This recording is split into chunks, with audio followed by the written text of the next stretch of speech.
حضرت عبداللہ بن عباس رضی اللہ عنہ نے فرمایا ثلاثۃ من کانت فیہ فہو مستحق للولایت ہے، 3 خصلتیں جس بندے میں پائی جائیں وہ بندہ ولایت کا مستحق ہے۔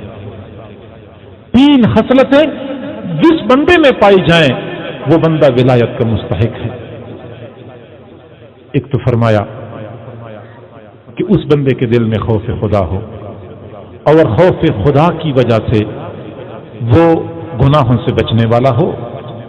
خوف خدا بندے کو گناہوں سے بچاتا ہے۔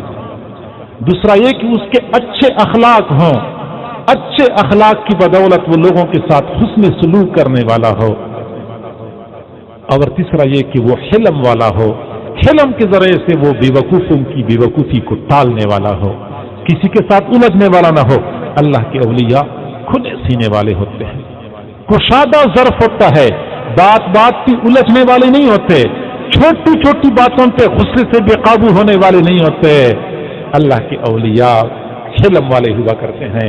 حضرت زین العابدین رحمہ اللہ تعالی حضرت حسین رضی اللہ تعالیٰ عنہ کے صاحبزادے تھے، کہیں جب تشریف لے جا رہے تھے، کیا کھلا سینہ تھا، کہیں تشریف لے جا رہے تھے، ایک آدمی نے ایسی بات کی جو آپ کو ناگوار گزری، غلط بات کی، آپ نے انتقام نہیں لیا، آپ نے غصے کا اظہار نہیں کیا، فوراً اپنے غلام کو فرمایا کہ اس کو 1000 درہم دے دو۔ اس نے غلط بات کی، انہوں نے 1000 درہم دلوائے۔ وہ کہنے لگا میں گواہی دیتا ہوں کہ آپ نواسۂ رسول کے بیٹے ہیں۔ اہل بیت ہی ایسے وسیع ظرف ہو سکتے ہیں، اہل بیت ہی اتنا کھلا کشادہ ظرف رکھنے والے ہوتے ہیں۔ میں گواہی دیتا ہوں کہ آپ نواسۂ رسول کے بیٹے ہیں۔ اپنے گھر میں تھے، باندی وضو کرا رہی تھی، مٹی کا پیالہ ہاتھ میں پکڑا ہوا تھا، پانی ڈال رہی تھی، بے دھیانی میں باندی کے ہاتھ سے پیالہ گر گیا، گرتے ہی حضرت زین العابدین رحمہ اللہ کے سر پہ لگا، شدید چوٹ لگی۔ جلال کے عالم میں باندی کی طرف دیکھا، باندی پریشان ہو گئی، کانپ اٹھی، لیکن وہ عام باندی نہیں تھی، وہ اہل بیت کی باندی تھی، اہل بیت کے گھر میں زندگی گزارنے والی تھی، بڑی سمجھدار تھی، فوراً بول پڑی والکاظمین الغیظ۔ قرآن کی ایک آیت کا ٹکڑا پیش کیا کہ اللہ کے نیک بندے کون ہوتے ہیں؟ جو غصے کو پی جانے والے ہوتے ہیں۔ فرمایا قزمت غیظی، میں نے اپنے غصے کو پی لیا، میں نے غصے کو پی لیا۔ باندی سمجھدار تھی، اگلی بات کر لی والعافین عن الناس، اللہ کے نیک بندے وہ ہوتے ہیں جو لوگوں کو معاف کرنے والے ہوتے ہیں۔ فرمایا عفوت عنک، میں نے تجھے معاف کر دیا۔ باندی نے تیسری بات کہہ دی واللہ یحب المحسنین، اللہ تعالی احسان کرنے والوں سے محبت کرتے ہیں۔ فرمایا اذهبی فقد اعتقتک، جا میں نے تجھے آزاد کر دیا، میں تجھ پہ احسان کرتا ہوں۔ یہ ولایت ہے۔ باندی نے تکلیف پہنچائی، انہوں نے نہ صرف یہ کہ غصے کو پی لیا بلکہ باندی کو معاف بھی کر لیا اور اس کے ساتھ ساتھ ان کو آزاد بھی کر لیا۔ یہ ولایت حلم والے ہوتے ہیں، برداشت کرنے والے ہوتے ہیں۔ حضرت علی حجویری رحمۃ اللہ علیہ کے نام سے تو ہم سارے واقف ہیں، اور ہم سارے دعویٰ کرتے ہیں کہ ہم بھی ان کے محبین ہیں، ہم بھی ان کے عشاق ہیں۔ اگر محبت ہے ان کی صفات میں سے، ان کے اخلاق میں سے ایک ہلکی سی جھلک تو ہمارے اندر بھی پائی جانی چاہیے۔ دریا میں سفر کر رہے تھے، کشتی میں سوار تھے، تیز ہوا چل رہی تھی، سر پہ جو ٹوپی رکھی ہوئی تھی، خطرہ اس بات کا تھا کہ یہ ٹوپی ہوا کے ساتھ اڑ جائے گی، دریا میں گر جائے گی۔ ٹوپی اپنے ہاتھ میں پکڑ لی، نیا نیا حلق کروایا ہوا تھا، سر بالکل صاف ستھرا تھا۔ کشتی میں چند اوباش نوجوان تھے، ان میں سے ایک نوجوان کو شرارت سوچی، اٹھ گیا، حضرت کے سر پہ ہاتھ پھیرا اور باقی ساتھیوں کو کہنے لگا کہ سر بالکل نرم ملائم اور ہموار ہے۔ اگلا ساتھی اٹھ گیا، اس نے حضرت کے سر پہ ہاتھ بھی پھیرا، ہلکا سا تھپڑ بھی لگایا، باقیوں نے کہے لگا کے ہنسنا شروع کر دیا۔ اگلا ساتھی اٹھ گیا، اس نے بھی تھپڑ لگایا، سب نے ہنسنا شروع کر دیا۔ حضرت سر اٹھا کے دیکھ بھی نہیں رہے تھے کہ کون ایسا کر رہا ہے، کیوں؟ ولی تھے، کشادہ ظرف تھا، وسیع حوصلہ تھا، برداشت کرنے والے تھے۔ حضرت عبداللہ بن عباس فرماتے ہیں ولی کون ہوتا ہے؟ ذو حلم، حلم والا ہوتا ہے، لوگوں کے ساتھ الجھنے کی بجائے برداشت کرنے والا ہوتا ہے۔ جب کشتی میں یہ بدتمیزی حد سے زیادہ بڑھ گئی، اللہ تعالیٰ کو جلال آیا. میں نے پہلے کہا اللہ تعالیٰ کو اپنے اولیاء کی خاطر جلال آتا ہے. حضرت کے دل میں الہام فرمایا اگر آپ چاہیں میں ان کے نیچے سے کشتی کو الٹ دوں گا, سب کو دریا میں غرق کر دوں گا. حضرت نے نگاہ اٹھا کے عرض کیا اللہ اگر تو نے الٹنی ہی ہے ان کے دلوں کی کشتی الٹ دیجیے, ان کو نیک بنا دیجیے. بس یہ کہنا تھا. رب ذوالجلال کی رحمت متوجہ ہو گئی, سب کو احساس ہو گیا, تو طائب ہو گئے اور وقت کے نیک لوگوں میں شامل ہو گئے. حلم والے ہوتے ہیں, اچھے اخلاق والے ہوتے ہیں, ان کے دل میں خوف خدا ہوتا ہے. خوف خدا کی وجہ سے وہ گناہوں سے بچنے والے ہوتے ہیں. عبداللہ بن عباس نے 3 صفات بیان فرمائی ہیں. حلم والے ہوتے ہیں, اچھے اخلاق والے ہوتے ہیں, خوف خدا والے ہوتے ہیں. خوف خدا کی بدولت وہ گناہوں سے بچنے والے ہوتے ہیں. اور حضرت خواجہ حسن بصری رحمۃ اللہ علیہ جو رئیس الاولیاء ہیں, سرتاج الاولیاء ہیں, انہوں نے بھی ولی کی چند نشانیاں بتائی ہیں. اب توجہ سے سنیں گے تو میں بتاتا ہوں. فرماتے ہیں کہ الولی الذی فی وجہہ حیاء, ولی وہ ہوتا ہے جس کے چہرے میں حیا ہوتی ہے. ولی با حیا ہوتے ہیں, ولی بے حیا نہیں ہوا کرتے. کوئی ایسی حرکت نہیں کرتے جو حیا سے گری ہوئی ہوتی ہے, کیونکہ میرے محبوب صلی اللہ علیہ وسلم جن کو اللہ رب العزت نے ولایت کا اعلیٰ مقام عطا فرمایا تھا, نبوت تو پھر تھی ہی, ولایت میں بھی سب سے اعلیٰ مقام عطا فرمایا تھا, وہ کتنے حیا والے تھے. حضرت عائشہ صدیقہ رضی اللہ تعالیٰ عنہا فرماتی ہیں کہ میں نے اپنے محبوب صلی اللہ علیہ وسلم کی نگاہوں میں وہ حیا دیکھی جو میں نے مدینہ کی کنواری لڑکیوں کی آنکھوں میں نہیں دیکھی ہے. اتنا وہ باحیا تھے. اللہ رب العزت نے قرآن پاک میں اپنے محبوب کی حیا کا تذکرہ فرمایا ہے. فَيَسْتَحْيِي مِنْكُمْ إِنَّهُ كَانَ يُؤْذِي النَّبِيَّ فَيَسْتَحْيِي مِنْكُمْ. حضرات صحابہ کرام کو سمجھایا ہے کہ جب تم نبی کے گھر میں کھانا کھا لو تو کھانا کھانے کے بعد فوراً گھر سے نکلا کرو. یہ نہ ہو کہ وہیں بیٹھے رہو, گپے لگاتے رہو, کیونکہ محبوب تمہیں یہ کہہ بھی نہیں سکتے کہ تم گھر سے نکل جاؤ, اور وہ حیا کرتے ہیں. اللہ رب العزت نے اپنے محبوب کی حیا کا تذکرہ قرآن پاک میں فرمایا ہے. حضرت موسیٰ علیہ السلام کا حیا کا تذکرہ صحیح احادیث میں موجود ہے.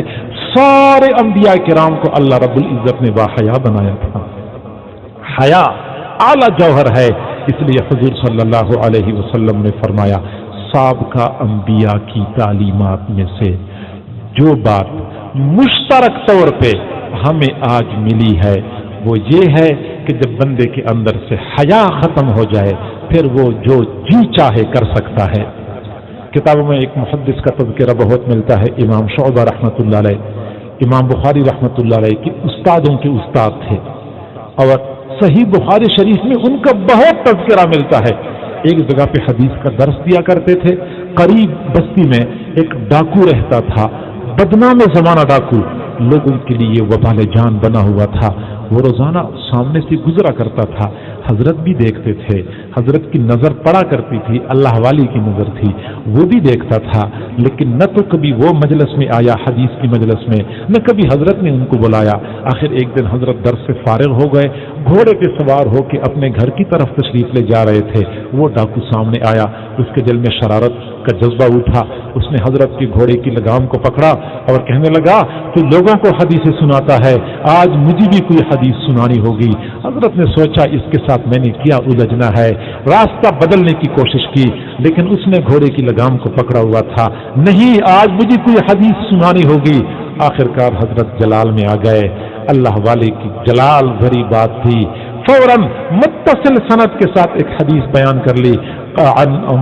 حدثني فلاں قال حدثني فلاں عن ابي هريره رضي الله تعالى عنه قال قال رسول الله صلى الله عليه وسلم اذا لم تستحي فاصنع ما شئت.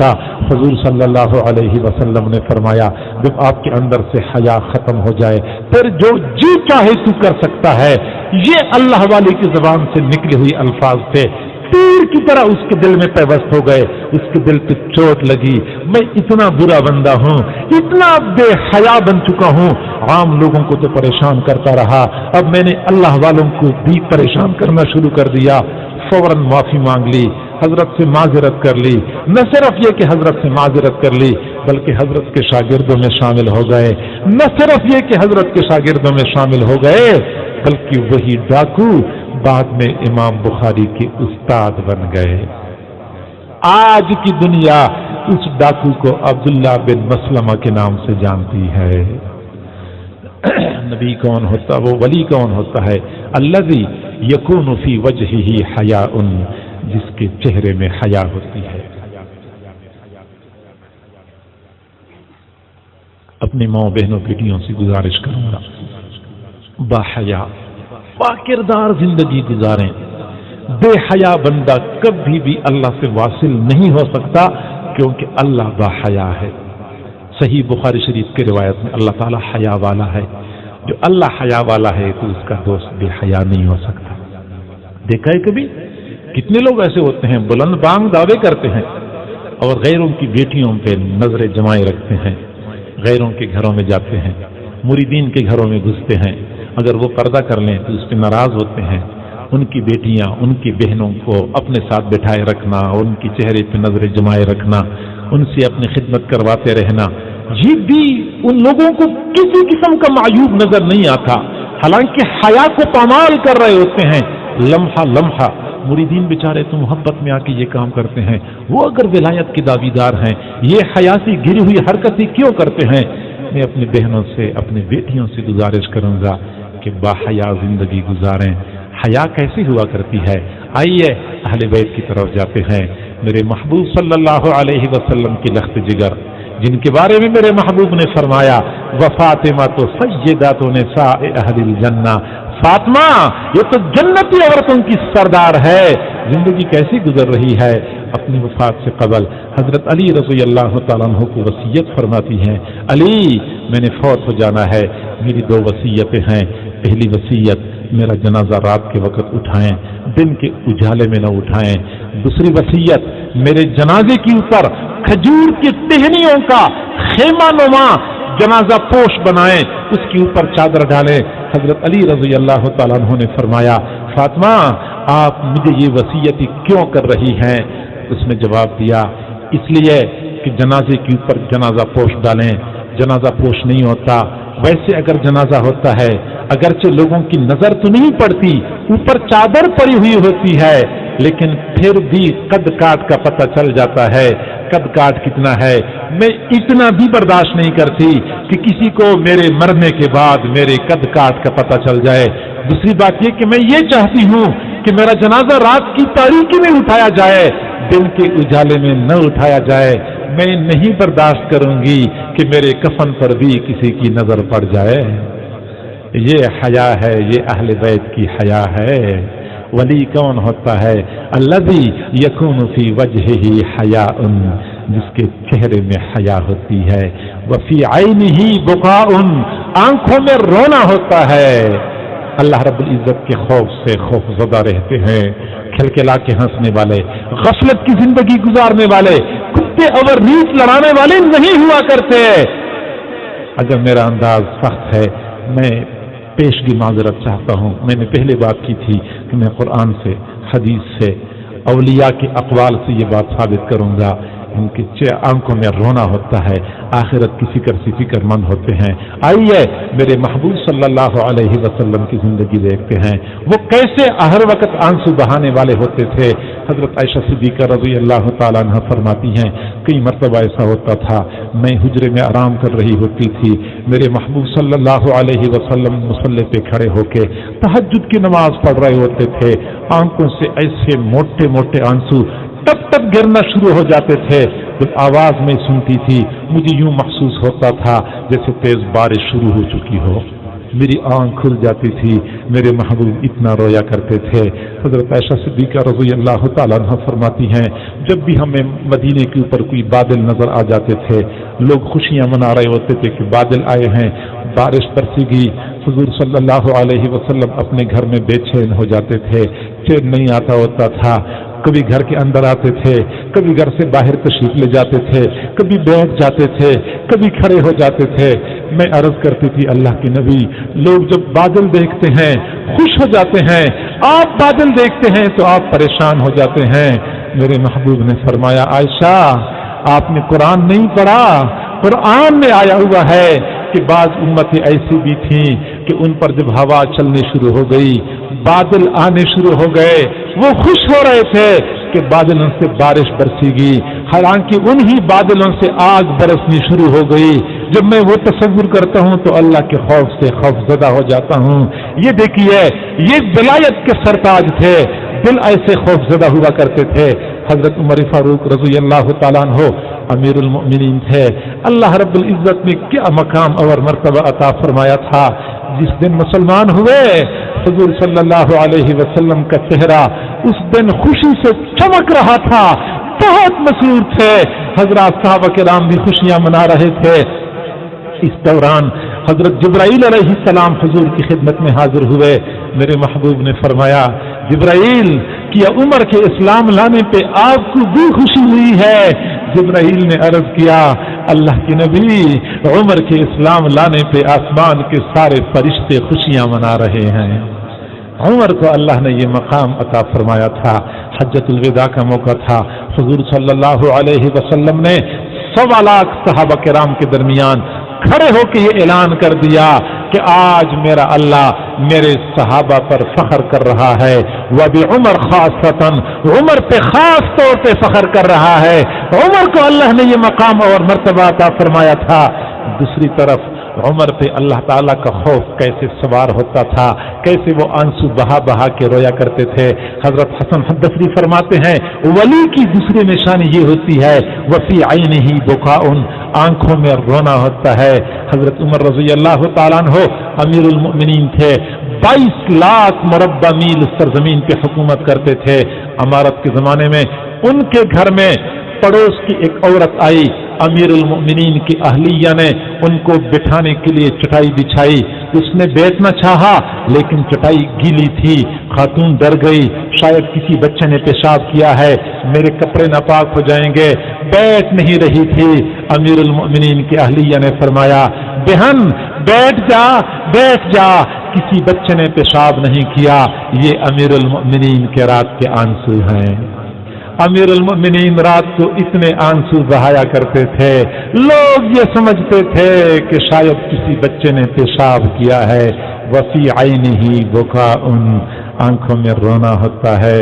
حضرت عبداللہ بن عمر رضی اللہ تعالیٰ عنہ فرماتے ہیں کہ جب حضرت عمر رضی اللہ تعالیٰ عنہ زخمی ہو گئے، شہادت کی موت تھی، مسجد نبوی میں زخمی ہو چکے تھے، حضرت عمر کی شہادت سے قیامت کے دن مسجد نبوی کے ممبر و محراب گواہ بنیں گے۔ شہادت کی موت تھی۔ فرماتے ہیں اپنی وفات سے چند لمحے پہلے میں نے ان کے سر کو اپنی گود میں رکھا، حضرت عمر نے اپنا سر ہٹایا زمین پہ رکھا، پھر میں نے ان کا سر اٹھایا اپنی گود میں رکھا، ایسے میری طرف جلال کے عالم میں دیکھا، پھر سر ہٹایا اور نیچے زمین پہ رکھا۔ میں سمجھ گیا کہ حضرت عمر نہیں چاہتے کہ میں ان کا سر اپنی گود میں رکھ لوں۔ پھر حضرت عمر رضی اللہ تعالیٰ عنہ نے زمین پہ اپنے رخسار رگڑنے شروع کر دیے اور اپنے آپ سے مخاطب ہو کے کہہ رہے تھے ویل لک یا عمر ان لم یغفر لک ربک، عمر تیرے لیے ہلاکت ہے اگر تیرے رب نے تیری مغفرت نہیں کی، عمر تیرے لیے ہلاکت ہے اگر تیرے رب نے تیری مغفرت نہیں کی۔ اتنا وہ اللہ کا خوف رکھنے والے حضرت عبداللہ بن مبارک رضی رحمہ اللہ تعالی کتنے بڑے ولی تھے، وقت کے بلند پایا محدث بھی تھے، لاکھوں مریدین کے شیخ تھے، اتنے بڑے محدث۔ درس حدیث میں کتنے شاگرد بیٹھے ہوتے تھے، شاگردوں کا شمار مشکل تھا۔ ایک مرتبہ ان کے مجلس حدیث میں شاگرد جو بیٹھے ہوتے تھے اس وقت حدیث لکھنے کے لیے سیاہی جو استعمال کرتے تھے وہ دعوات میں رکھی ہوتی تھی، ہر محدث کے پاس اپنی اپنی دعوات ہوا کرتی تھی۔ ایک مرتبہ لوگوں نے مجلس میں رکھی ہوئی دعواتوں کو گنا تو دعواتوں کی تعداد 40,000 تک پہنچی، اتنے بڑے محدث تھے۔ لیکن جب وفات کا وقت قریب آیا، سفید داڑھی تھی، زمین پہ لیٹ گئے، رخسار مبارک زمین کے اوپر رگڑنے لگے اور پھر کہنے لگے اللہ میرے حال پہ رحم فرما، عبداللہ بن مبارک کے حال پہ رحم فرما، اگر عبداللہ کے حال پہ رحم نہیں کرنا، عبداللہ کے سفید بالوں پہ رحم فرما، عبداللہ کے سفید بالوں پہ رحم فرما۔ یہ وہ لوگ تھے جو ولایت کے میدانوں کے شہسوار تھے۔ وفی عینہ بکاء، آنکھوں میں رونا ہوتا ہے۔ حضرت عروۃ بن الزبیر رضی اللہ تعالیٰ عنہ فرماتے ہیں کہ میں نے اپنی خالہ حضرت عائشہ صدیقہ رضی اللہ تعالیٰ عنہ سے ملاقات کرنی تھی، اپنے گھر سے نکلا، اشراق کا وقت تھا، ان کے حجرے میں پہنچا، میں نے دیکھا حضرت عائشہ صدیقہ رضی اللہ تعالیٰ عنہ اشراق کی نماز پڑھ رہی تھیں، قرآن پاک کی ایک آیت پڑھ رہی تھی، بار بار دہرا رہی تھی، وَبَدَا لَهُم مِّنَ اللَّهِ مَا لَمْ يَكُونُوا يَحْتَسِبُونَ۔ آیت کا معنی یہ ہے کہ بہت سارے لوگ ایسے ہیں کہ اللہ کے بارے میں گمان تو یہ رکھتے ہیں کہ ہم اللہ کے پاس جائیں گے، اللہ بڑا اکرام فرمائیں گے، بڑی مہربانی فرمائیں گے، لیکن اللہ تعالیٰ کا معاملہ اس کے برعکس ہوگا۔ حضرت عائشہ صدیقہ رضی اللہ تعالیٰ عنہ یہ آیت پڑھ رہی تھی، بار بار پڑھ رہی تھی اور رو رہی تھی، آنکھوں سے آنسو جاری تھے، دوپٹہ بھیگ چکا تھا، مسلح پہ بھی آنسو گر رہے تھے۔ حضرت عروۃ بن الزبیر رضی اللہ تعالیٰ عنہ فرماتے ہیں میں وہیں پہ بیٹھ کے انتظار کرنے لگا کہ میری خالہ نماز سے فارغ ہوں گی، پھر میں ان سے بات کروں گا، لیکن نماز لمبی ہو گئی، مجھے بھی جلدی تھی، بازار جانا تھا، کچھ کام کرنا تھا، میں نے کہا بازار سے ہو کے آتا ہوں، میں بازار چلا گیا، بازار میں اپنے کام کاج سے فارغ ہو گیا، واپس آیا، اس وقت چاشت کا وقت ہو چکا تھا، میں حجرے میں داخل ہو گیا، میں نے دیکھا میری خالہ اسی طرح مصلی پہ کھڑی تھی، وہی آیت بار بار دہرا رہی تھی اور آنکھوں سے آنسو جاری تھے۔ ولی کون ہوتا ہے؟ الذی یکون فی وجہہ حیاء، چہرے میں حیا ہوتی ہے، وفی عینہ بکاء، آنکھوں میں رونا ہوتا ہے، وفی یدہ عطاء، ہاتھ میں عطا ہوتی ہے، دینے کا معاملہ ہوتا ہے، لینے والے نہیں ہوتے کہ جو ہر وقت کہتے ہیں کہ مجھے دے دو، اور لینے کے لیے مختلف ہیلے بہانے بنا رہے ہوتے ہیں، مریدین کو لوٹنے کی کوشش کر رہے ہوتے ہیں، کسی سے جانوروں کا مطالبہ کیا، کسی سے نے کسی اور چیز کا مطالبہ کیا، ہر وقت ان کے مطالبات ختم نہیں ہوتے، نہیں یہ ولی نہیں ہوتے۔ حضرت حسن بصری فرماتے ہیں وفی یدہ عطاء، ان کے ہاتھ میں عطا ہوتی ہے، دینے والے ہوتے ہیں۔ آئیے دیکھتے ہیں سید الاولیاء، سرتاج الاولیاء، میرے محبوب، میرے مرشد حضرت نبی کریم صلی اللہ علیہ وسلم کیسے دینے والے تھے، کیسے دیا کرتے تھے۔ حضرت مولانا محمد یعقوب نانوتوی رحمت اللہ علیہ عجیب و غریب الہامی باتیں کیا کرتے تھے۔ ایک مرتبہ کسی نے سوال پوچھا، حضرت آپ کہتے ہیں کہ حاتم طائی کی سخاوت تو بڑی مشہور ہے، لیکن حضور صلی اللہ علیہ وسلم حاتم طائی سے بھی بڑے سخی تھے، جبکہ میں تو سمجھتا ہوں کہ حاتم طائی زیادہ بڑے سخی تھے، کیونکہ حاتم طائی نے اپنے گھر کے 4 دروازے بنائے تھے، ایک سائل ایک دروازے سے داخل ہوتا تھا، حاتم طائی سے مانگتا تھا، حاتم طائی اس کو دے دیا کرتا تھا، پھر وہ سائل چلا جاتا تھا، اگلے دروازے سے داخل ہو گیا، حاتم طائی پھر دے دیا کرتا تھا، وہ سائل پھر چلا جاتا تھا، اگلے دروازے سے داخل ہو کے پھر دیا کرتا تھا، 4 مرتبہ سائل آتا تھا، 4 مرتبہ اس کو دیا کرتا تھا، جبکہ حضور صلی اللہ علیہ وسلم نے صرف ایک دروازہ بنایا ہوا تھا، یعنی ایک ہی مرتبہ سائل کو ملا کرتا تھا۔ حضرت مولانا محمد یعقوب نانوتوی رحمت اللہ علیہ نے فرمایا جی ہاں، حاتم طائی بڑا سخی تھا، لیکن سائل کو مل جایا کرتا تھا، اس کو پھر بھی ضرورت پڑتی تھی، اگلے دروازے سے پھر آنا ہوتا تھا۔ میرے محبوب کی سخاوت ایسی ہوتی تھی، جو بندہ ایک مرتبہ داخل ہوتا تھا، ایک مرتبہ اس کو مل جاتا تھا، پھر دوبارہ کسی اور دروازے پہ اس کو جانے کی نوبت نہیں پیش آتی تھی۔ وفی یدہ عطاء، ہاتھ میں عطا ہوتی ہے۔ حضرت عثمان غنی رضی اللہ تعالیٰ عنہ، کیا اللہ نے سخاوت کا جذبہ عطا فرمایا تھا۔ شام سے تشریف لا رہے تھے، قافلہ تھا، اور ان کا قافلہ ذاتی اونٹوں کا قافلہ سینکڑوں ہزاروں اونٹوں پر مشتمل ہوتا تھا، شام سے تجارت کا سامان لاتے تھے۔ راستے میں ایک بستی پڑتی تھی، اس بستی میں ایک آدمی بیمار ہو گیا، حکیم سے رابطہ کیا، حکیم نے کہا کہ آپ کی طبیعت خراب ہے، میں آپ کو دوائی بنا کے دوں گا، لیکن اس کے لیے شہد کی ضرورت پڑے گی۔ اس آدمی نے کہا کہ ہماری اس بستی میں تو پینے کو پانی نہیں ملتا، میرے پاس شہد کہاں سے آئے گا؟ تو حکیم نے بات سمجھائی کہ چند دنوں کے بعد یہاں سے ایک قافلہ گزرے گا، حضرت عثمان غنی رضی اللہ تعالیٰ عنہ کا قافلہ ہوگا، اور وہ قافلے میں شام سے شہد لے کے آتے ہیں، مدینہ منورہ لے جاتے ہیں، تو آپ اس سے تھوڑا سا شہد مانگ لیں گے تو آپ کو وہ شہد دے دے گا اور پھر آپ اس سے دوائی بنوا لیں گے۔ اس نے کہا بہت اچھی بات ہے۔ جب قافلہ وہاں سے گزرنے لگا تو وہ بندہ پہنچ گیا، حضرت عثمان غنی سے ملاقات ہوئی اور عرض کیا کہ میری طبیعت ناساز ہے، حکیم نے دوائی کے لیے شہد مانگا ہے، آپ مجھے تھوڑا سا شہد دے دیں۔ انہوں نے اپنے غلام سے کہا کہ بھائی اس کو تھوڑا سا شہد دے دو۔ یہ غلام لوگ، یہ قریبی جو نوکر ہوتے ہیں، ملازم ہوتے ہیں، یہ بیچارے بہت تنگ سینوں والے ہوتے ہیں، وہ کبھی نہیں چاہتے کسی کو کچھ مل جائے، تو لہٰذا اس نے بہانہ بنایا کہ حضرت ان کے پاس تو کوئی برتن نہیں ہے، کوئی پیالہ نہیں ہے، میں شہد کیسے دے سکتا ہوں؟ حضرت عثمان غنی نے فرمایا کہ اونٹ کے اوپر 2 مشکیزیں لدے ہوئے ہیں، پورا مشکیزہ ہی دے دو، اگر اس کے پاس پیالہ نہیں ہے تو پورا مشکیزہ دے دو۔ تو غلام نے کہا کہ مشکیزہ اگر دوں گا تو ایک طرف اونٹ کا ایک مشکیزہ ہے، ایک مشکیزہ اس کو دوں گا تو وہ اونٹ کا بیلنس توازن خراب ہو جائے گا، تو فرمایا کہ دونوں مشکیزیں دے دو۔ تو غلام کہنے لگا کہ پھر یہ اٹھا نہیں سکتا، فرمایا اونٹ بھی ساتھ دے دو۔ اب غلام بھاگتا ہوا گیا اور اونٹ کی رسی پکڑا دی۔ تو حضرت عثمان نے پوچھا کہ اب تو بڑے بھاگتے ہوئے گئے اور اونٹ کی رسی پکڑا دی۔ تو غلام نے کہا کہ میں ڈر گیا کہ آپ یہ نہ کہیں کہ آپ بھی ساتھ چلے جائیں۔ تو فرمایا کہ اگر آپ چلے جاتے تو میرے پاس غلاموں کی کمی تو کوئی نہیں ہے۔ تو غلام نے کہا جی ہاں، آپ کو تو میرے جیسے ہزاروں غلام مل سکتے ہیں، لیکن مجھے تو آپ جیسا آقا کوئی نہیں مل سکتا۔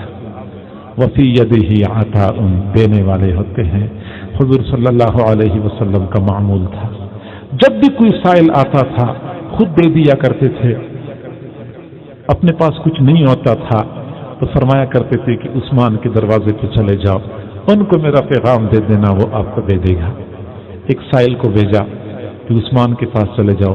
سائل حضرت عثمان غنی کے دروازے پہ پہنچا کہ میں دروازہ کھٹکھٹاؤں، چھوٹا مکان تھا، نیچے دیواری تھی، اندر سے خاوند کی آواز آ رہی تھی، وہ اپنی بیوی سے ناراض ہو رہے تھے کہ رات تو نے چراغ کی بتی لمبی کی ہوئی تھی جس کی وجہ سے تیل کا خرچہ زیادہ ہو گیا۔ سائل سوچنے لگا کہ مجھے کس بخیل کے پاس بھیجا ہے جو اس بات پہ بیوی سے لڑ رہا ہے کہ تیل کا خرچہ زیادہ ہو گیا، وہ مجھے کیا دے گا؟ لیکن چونکہ حضور نے فرمایا تھا، اس نے دروازہ کھٹکھٹایا۔ حضرت عثمان رضی اللہ تعالیٰ عنہ باہر تشریف لائے۔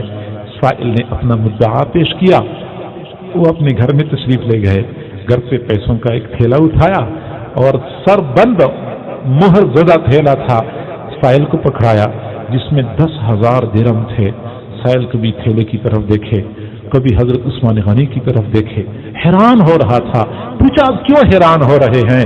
سائل نے کہا کہ میں اس بات پہ حیران ہو رہا ہوں کہ تھوڑی دیر پہلے آپ اپنے گھر والوں سے اس بات پہ لڑ جھگڑ رہے تھے کہ چراغ کے تیل کا خرچہ زیادہ ہو گیا، اور اب آپ نے مجھے اتنا دیا کہ یہ تو میری اگلی نسلوں کے لیے بھی کافی ہو جائے گا۔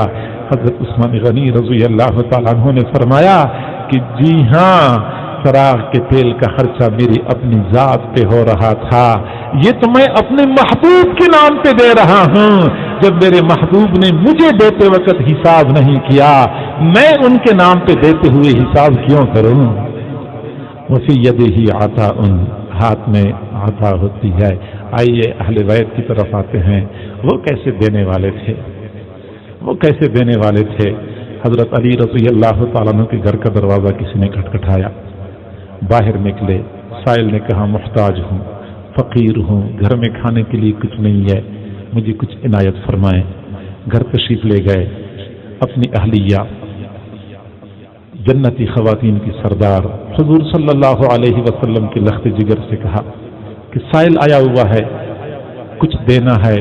انہوں نے کہا کہ گھر میں دینے کے لیے کچھ بھی نہیں ہے، لیکن یہ کیسے ہو سکتا ہے کہ اہل بیت کے دروازے سے کوئی سائل خالی ہاتھ چلا جائے؟ کچھ بھی نہیں ہے، پھر بھی کچھ تو دینا پڑے گا۔ حضرت فاطمہ رضی اللہ تعالیٰ عنہ نے فرمایا میرا ایک دوپٹہ پڑا ہے، دوپٹہ سائل کو تو نہیں دے سکتے کیونکہ سائل کو تو کھانے کے لیے کچھ چاہیے، میرا دوپٹہ لے جاؤ فلاں یہودی کے پاس، یہودی سے کہہ دو کہ یہ دوپٹہ رہن کے طور پہ رکھ لے، گروی رکھ دے اور ہمیں 1 صاع جو دے دے تاکہ ہم سائل کو وہ جو دے دیں اور سائل خالی ہاتھ ہمارے گھر سے نہ چلا جائے۔ حضرت علی رضی اللہ تعالیٰ عنہ نے حضرت فاطمہ رضی اللہ تعالیٰ عنہ کا وہ دوپٹہ لیا، یہودی کے پاس پہنچایا، یہودی سے کہا کہ ہمیں 1 صاع جو دے دو، یہ میرے گھر والوں کا دوپٹہ ہے، یہ ایک رہن کے طور پہ رکھ لو اور ہم نے سائل کو وہ جو دینے ہیں۔ یہودی نے وہ دوپٹہ ہاتھ میں لیا اور جو تولنے شروع کر دیے، وہ تول بھی رہا تھا اور آنکھوں سے موٹے موٹے آنسو بھی گر رہے تھے۔ حضرت علی نے فرمایا کہ آپ کیوں رو رہے ہیں؟ وجہ کیا ہے؟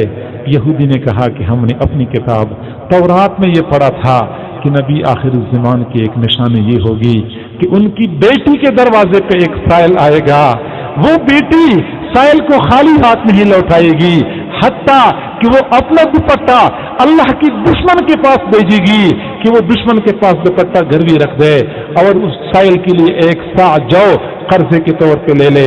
میں اس بات پہ رو رہا ہوں کہ مجھے نبی آخر الزمان کی نشانی تو نظر آ گئی، لیکن وہ بدبخت اللہ کا دشمن یہودی میں ہوں جس کا تذکرہ تورات میں ہو چکا ہے۔ یہ اہل بیت کی نشانی تھی، یہ اہل بیت کا انداز تھا۔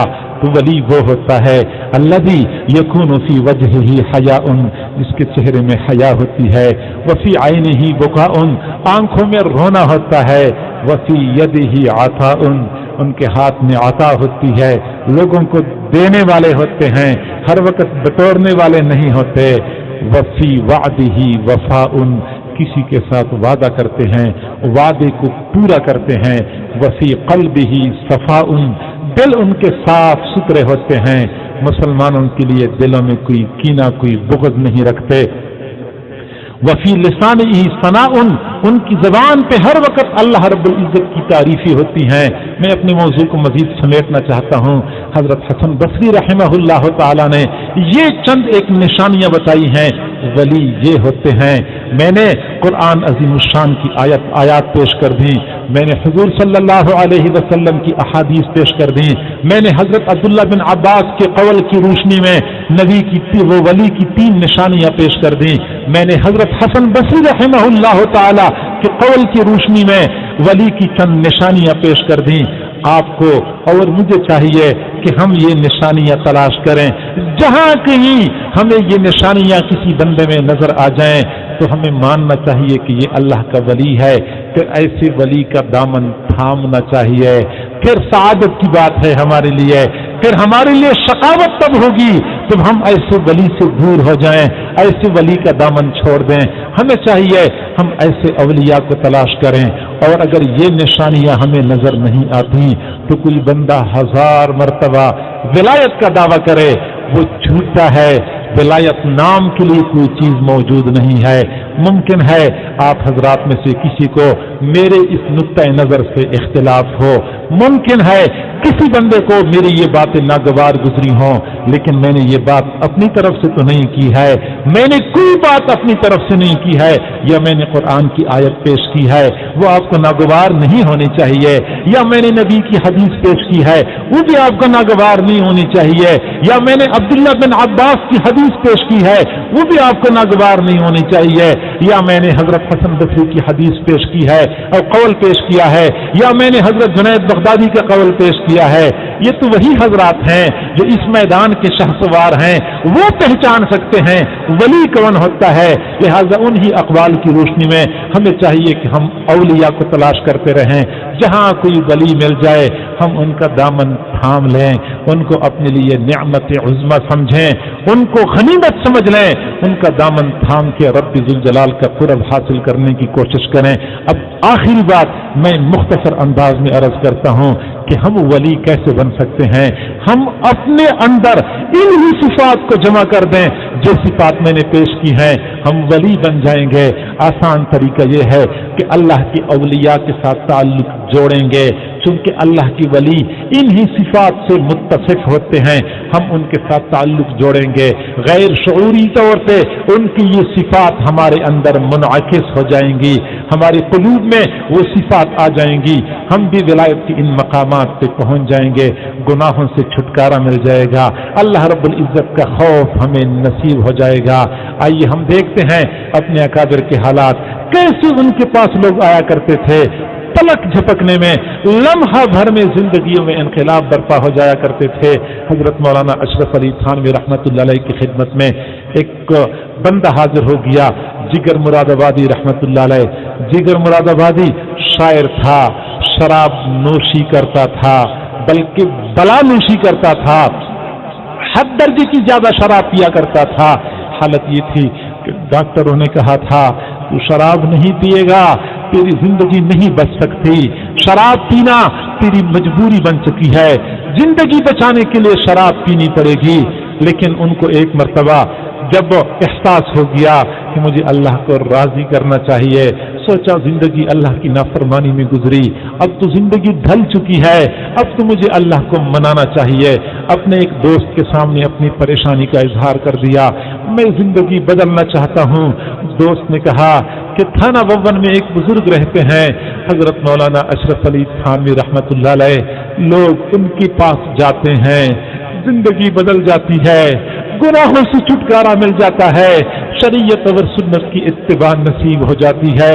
آپ بھی ان کے پاس جائیں گے، آپ کی زندگی میں تبدیلی آ جائے گی، لیکن ان کے پاس جانے کے لیے ایک بنیادی شرط ہے کہ پہلے ان سے اجازت مانگنی ہوتی ہے کہ میں آپ کے پاس آنا چاہتا ہوں۔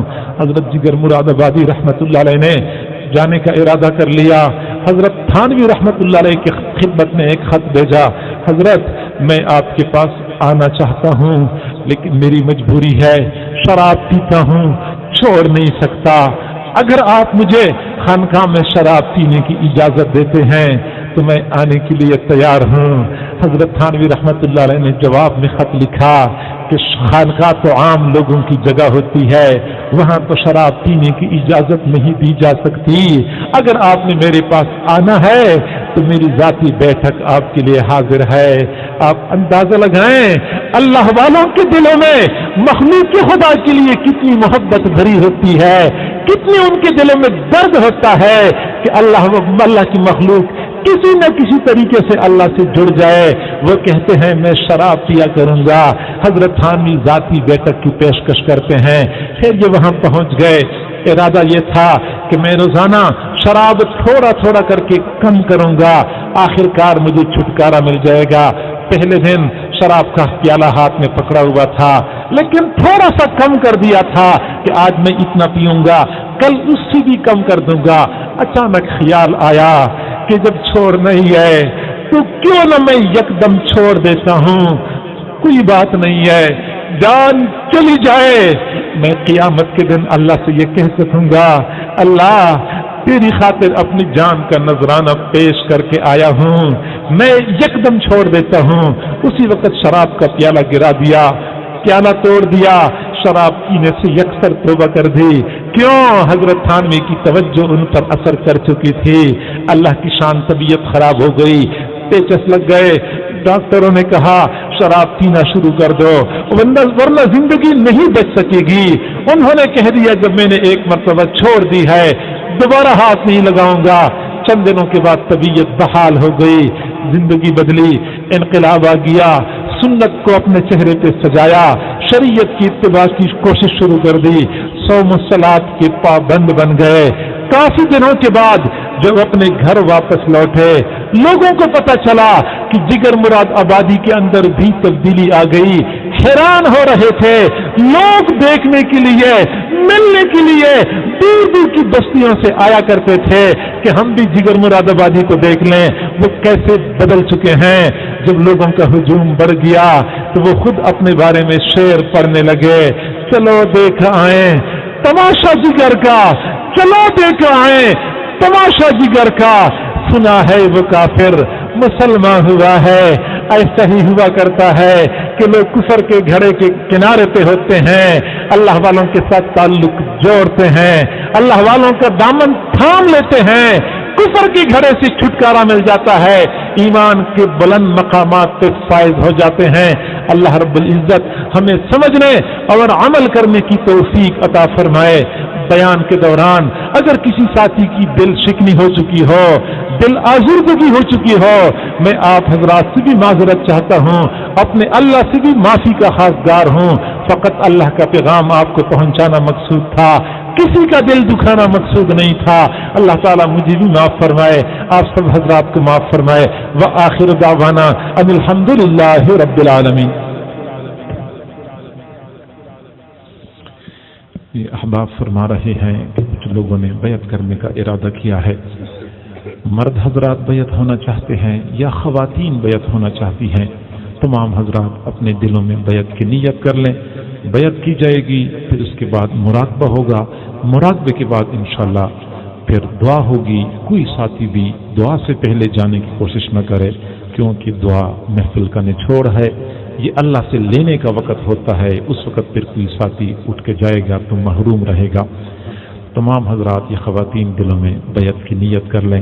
بیعت سے پہلے دو کام کرنے ضروری ہوتے ہیں، ایک تو یہ کہ بندہ پچھلے گناہوں سے پکی سچی توبہ کر لے، دوسرا یہ کہ آئندہ کے لیے گناہوں سے بچنے کا عزم اور ارادہ کر لے۔ الحمدللہ وکفا وسلام علی عبادہ الذین اصطفیٰ، اما بعد۔ یہ کلمات میرے پیچھے پیچھے پڑھتے جائیے۔ بسم اللہ الرحمن الرحیم۔ لا الہ الا اللہ محمد الرسول اللہ، آمنت باللہ وملائکتہ وکتبہ ورسلہ والیوم الآخر والقدر خیرہ وشرہ من اللہ تعالی والبعث بعد الموت، آمنت باللہ کما ہوا باسمائہ وصفاتہ وقبلت جمیع احکامہ اقرار باللسان وتصدیق بالقلب، اشہد ان لا الہ الا اللہ واشہد ان محمدا عبدہ ورسولہ، استغفر اللہ ربی من کل ذنب واتوب الیہ برحمتک یا ارحم الراحمین۔ ان کلمات کو پڑھنے سے آپ سلسلہ عالیہ نقشبندیہ میں داخل ہو چکے ہیں۔ بیعت کرنے کے بعد چند اعمال کی پابندی کرنی ہوتی ہے، اس کا فائدہ یہ ہوتا ہے کہ گناہوں سے بچنا آسان ہو جاتا ہے، نیک اعمال کا شوق بڑھ جاتا ہے۔ ایک تو آپ استغفار پڑھا کریں، صبح 100 مرتبہ، شام کو 100 مرتبہ، استغفر اللہ ربی من کل ذنب واتوب الیہ۔ دوسرا درود شریف پڑھا کریں، صبح 100 مرتبہ، شام کو 100 مرتبہ، اللہم صلی علی سیدنا محمد وعلی آل سیدنا محمد وبارک وسلم۔ تیسرا قرآن پاک کی تلاوت کریں، ایک پارہ روزانہ، ایک پارہ نہ ہو سکے تو کم از کم آدھا پارہ تلاوت ضرور کر لیا کریں۔ یہ 3 اعمال ہیں جو زبان سے کرنے کے ہیں، استغفار پڑھنا، درود شریف پڑھنا اور قرآن پاک کی تلاوت کرنا۔ 2 اعمال اور ہیں جو زبان سے کرنے کی نہیں ہے، صرف دل کا عمل دخل ہوتا ہے، اس ایک کو وقوف قلبی کہتے ہیں۔ وقوف قلبی کا معنی یہ ہے کہ چلتے پھرتے، اٹھتے بیٹھتے، کھاتے پیتے ہر وقت دل میں اللہ تعالیٰ کا دھیان رکھا جائے، دست بکار دل بیار، ہاتھ کام کاج میں مصروف ہوں، دل اللہ رب العزت کی یاد میں مصروف ہو، یہ ہر وقت کرنے کا کام وقوف قلبی کہلایا جاتا ہے۔ اگلا عمل مراقبہ کہتے ہیں۔ مراقبہ یہ ہوتا ہے کہ 24 گھنٹے میں 20-25 منٹ کے لیے بندہ آنکھیں بند کر کے بیٹھ جائے، یہ تصور کرے، یہ سوچے کہ اللہ تعالیٰ کی طرف سے انوارات